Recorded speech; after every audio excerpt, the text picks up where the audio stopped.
Good morning. It's a really rainy morning today.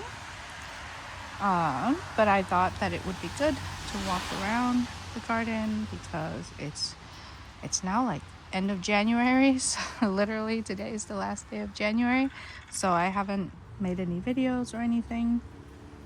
I was thinking about these videos and I think I'm gonna try to do shorter, slightly more frequent ones, because what's been really helpful for me is when I do these videos and then I take a look at the transcript after and I tell myself I'm gonna go do this and I'm gonna go do that.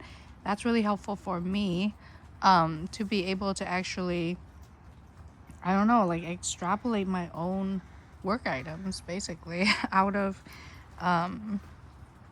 these videos. So I thought we would start here today. I expanded this garden bed. It just used to end straight across here. And I just reshaped the stones to make like a semicircle. And the reason I did that is because this area here just gets so much moss. It's a crazy amount of moss. That's all that lives here, is just nothing but moss. Excuse me. And I really needed to fit a Japanese maple in here. And so I've put it in. You can see I've got some soil that I need to fill up. So that's one of the things I need to do. And, there's already some soil, but I need to build this up a little bit because you can see it's pretty low right here. And then I need to put in, these are my violas that I transplanted from over there. And I've kept them in a tray all winter. And I just need to put them in the ground. It's ground cover. And yeah, that's it. So that's one of the things that I'll be doing. I have lots of bulbs coming up now, and I bought this Japanese maple. This is ukigumo, so it's really beautiful when it leaves out.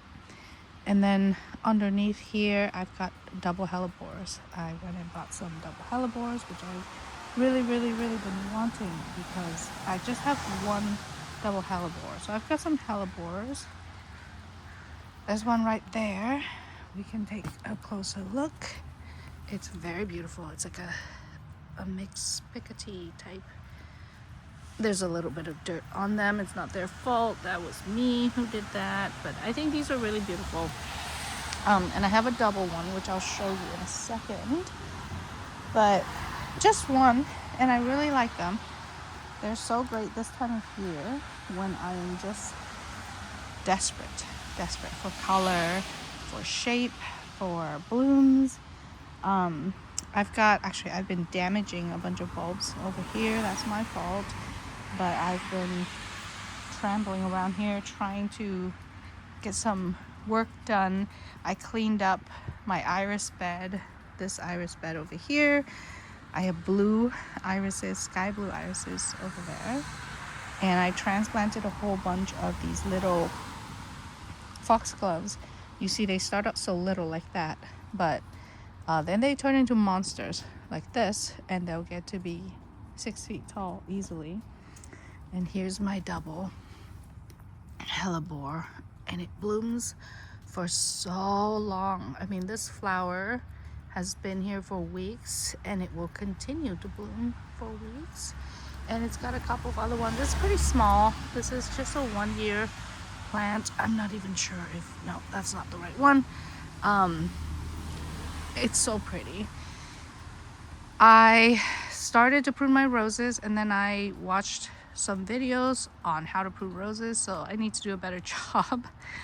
But I did some preliminary pruning maybe a month ago when the weather was still good, and then it's been cold and wet and pretty miserable since.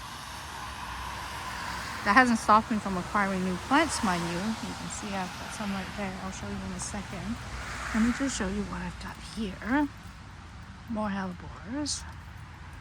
The singles are much better at standing up, you see. Excuse me. Than the doubles. We had a super hard freeze for a week, and so a lot of my plants are just kind of struggling through that. They'll be fine, but they look sad, and they'll probably continue to look sad for a little bit. Buds are forming, cute, and there were so many buds on this fuchsia, but they've all frozen now. You know, that's what happens when you have an unusually warm winter. You get buds and then they get killed off by the freeze. This is a white gardenia, which I'm going to put in the back. And there's a Princess Charlene de Monaco rose that I just got from a nursery nearby. And so you can see that I transplanted some foxgloves here because the dream is to have, you know, tall columns around this entrance here. I think that's going to look really, really good.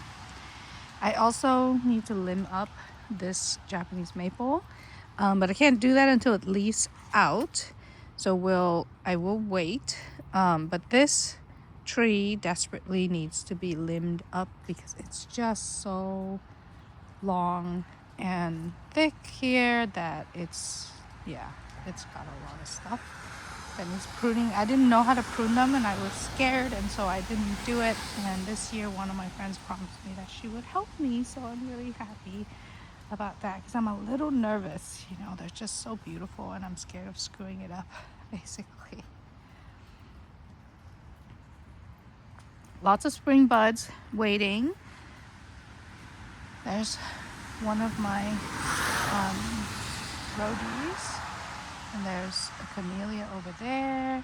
I think rhodies and camellias are really nice. The mini ones, they're really good at giving a little bit of color this time of year. Oh, another thing that's new is I put in a Sarcococa. I'm not even sure how to say the name. It's hard to see. Let me see if I can get an image of it for my own documentation. There we go. It's really, really small. It's supposed to stay very compact. I might trade that one away, actually, because I smelled them and I don't think I like it. I'm so sad, but I don't know if it's for me, you know. Prune my apple tree or my cherry tree here. I noticed that I have some cracks in the cherry tree, so that's not great, but the grafts seem to be doing solid. They're just, you know, this tree is so vertical.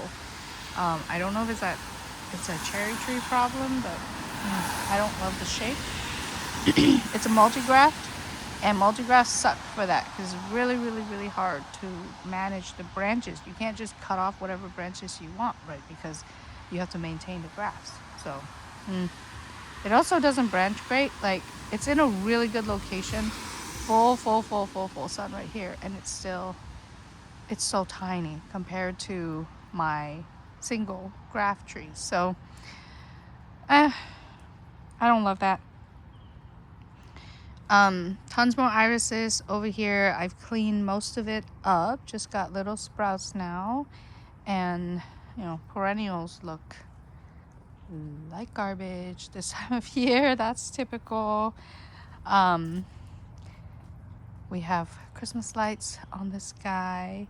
I need to clean that up a little bit because it looks like there's a little bit of just stuff weighing some of the branches down, but that's a black colored rosy, and I really like that. It's almost Lunar New Year, so my forsythia is awesome. It's about to bloom naturally. It's been so warm. I'm going to cut them in this week and start the process of forcing them, so you can see they look like that, but in about a week they'll start blooming. I also noticed that this pile also has, oh my gosh, there's a quince growing in here as well that I'm not going to cut because it's too beautiful and I can't bring myself to cut it, but there's a quince mixed in. And then this is a flowering currant that is also preparing to bloom, so excited for that. Then everybody here is just sleeping. I need to take out some of the I have some perennial sunflowers over there. I've got some new new to me plants that have been given to me by my friends. So this one here is a, let's see, what does it say? Carousel, oh my god, hibiscus. Carousel Jolly hibiscus. I really wanted to try my hand at hardy hibiscus, so thank you to some lovely friends who did that. I've got sunchokes out the ears, so much sunchokes. Oh my gosh, sunchokes.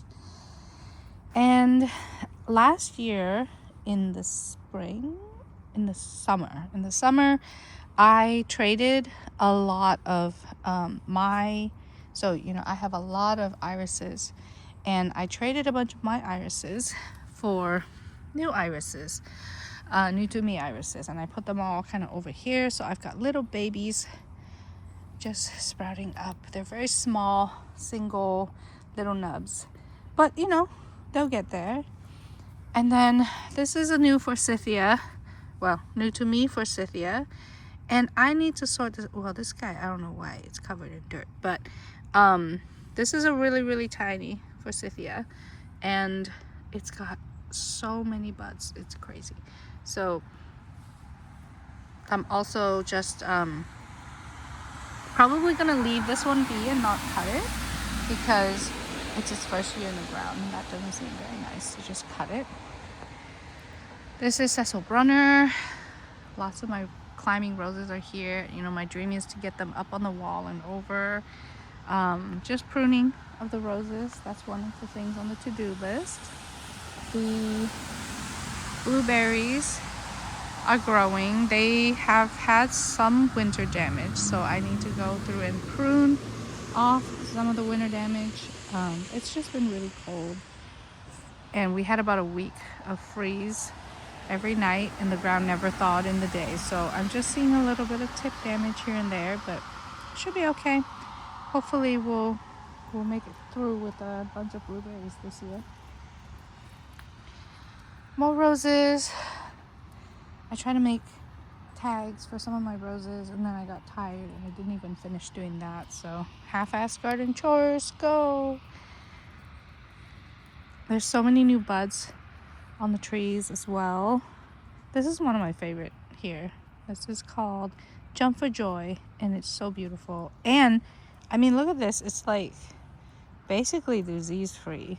Like, that's crazy to go through winter and not have any damage. This is my plum. This is Stanley, and Stanley is here as a pollinator for this flavor grenade pluot. But Stanley's got some pretty good fruiting spurs, so maybe we'll get some fruit out of Stanley. Stanley's got these gnarly spikes, like crazy looking spikes. I mean, it is so thorny. Like, look at how long this is. So but Stanley's got a fair amount of flower buds, so maybe I'll even get a fruit or two off of. I'm sorry, this is not Stanley, this is Methley. I've got a Stanley over there that I always get confused with because the names are so similar. More roses. This is Boscabelle. It's not tall enough yet, but I do want to train as a climber, so I'll be doing that. That is a Mr. Lincoln, really small Mr. Lincoln that I got from some of these publications. And then I've got, I can't remember the name of this one, but we've got some kiwis that need to be pruned and trained. So we'll be doing that. We'll probably just save, one good cane, and everybody else is going to get cut off.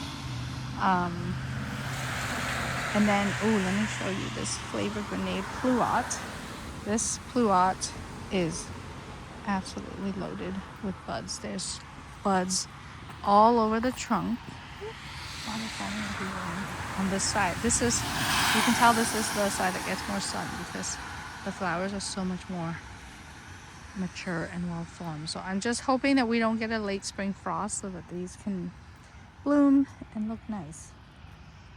Otherwise, my yard is pretty covered. You know, I've got the kale always, and the artichoke does not care. But everything else is still pretty much covered. There's nothing really growing under the covers. It's just to protect the soil from the wet and wind and from erosion. My cute little tree. I think I might relocate this guy because it's too close to the sorry, it's a little too close to the kiwi, and I'm hoping that the kiwi is going to have enough growth to really actually cover this area. The idea was to have this guy kind of run along here, but it's going to take so long. It's going to take multiple years to do that. So I'm going to relocate. Okay. These are my red hybrid teas. I'm going to get some more of them. And then these are my garlic. Lots and lots and lots of garlic. I really, really wanted to do a lot of garlic this year. So we've got a bunch of garlic in the beds and some roses that need more pruning. So I'm thinking of putting that weeping cedar behind this pot, because it's going to take such a long time before it's big enough to even be of substantial,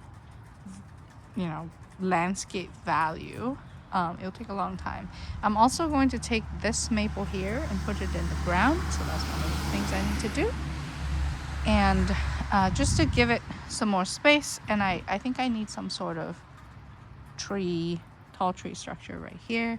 So my goal for this area here is to put this tree right here a little bit out so that it can go, like this, and cover up some of this ugliness right here, because these are my utilities. I can't plant anything on this side of the house, but I do want to cover it so I don't have to look at it all the time. My quince is doing really, really well. It's cute. It's just starting to grow, and it really needs to be pruned. I didn't know how to prune it last year, so I've got a lot of vertical growth, but that's okay because I will be cutting a bunch of them down. Maple's doing good.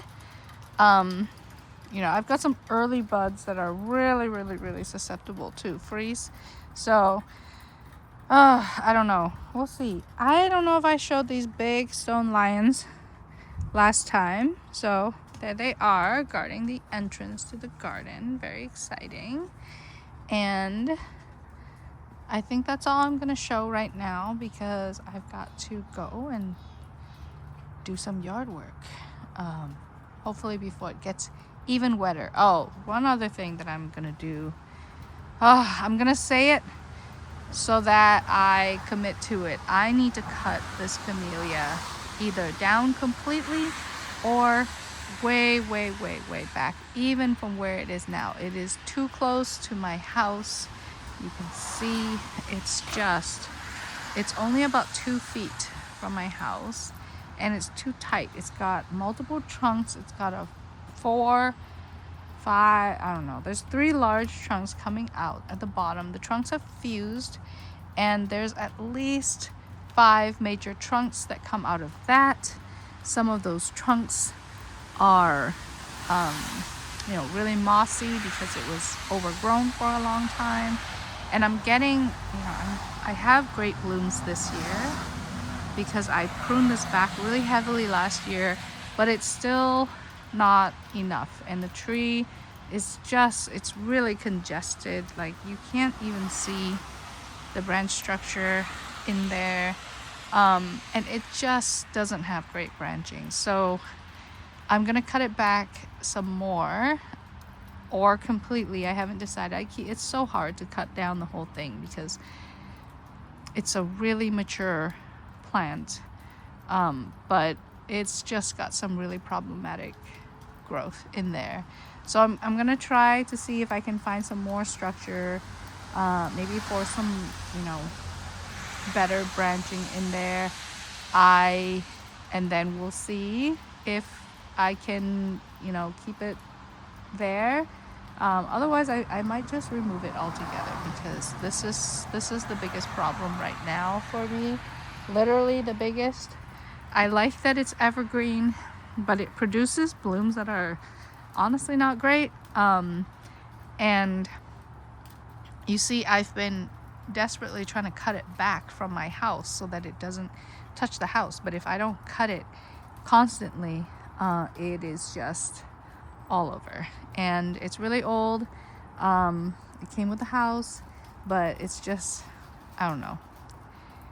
It's not great for the house itself for safety, you know. So I cut it to an open center last year.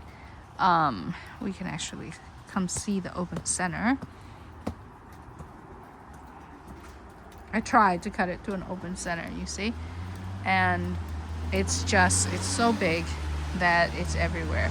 And I really only get blooms over here, right? Because there's not enough sun to actually bloom this back part.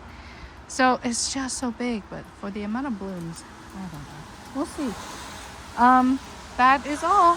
Thank you. I will see you later. Bye.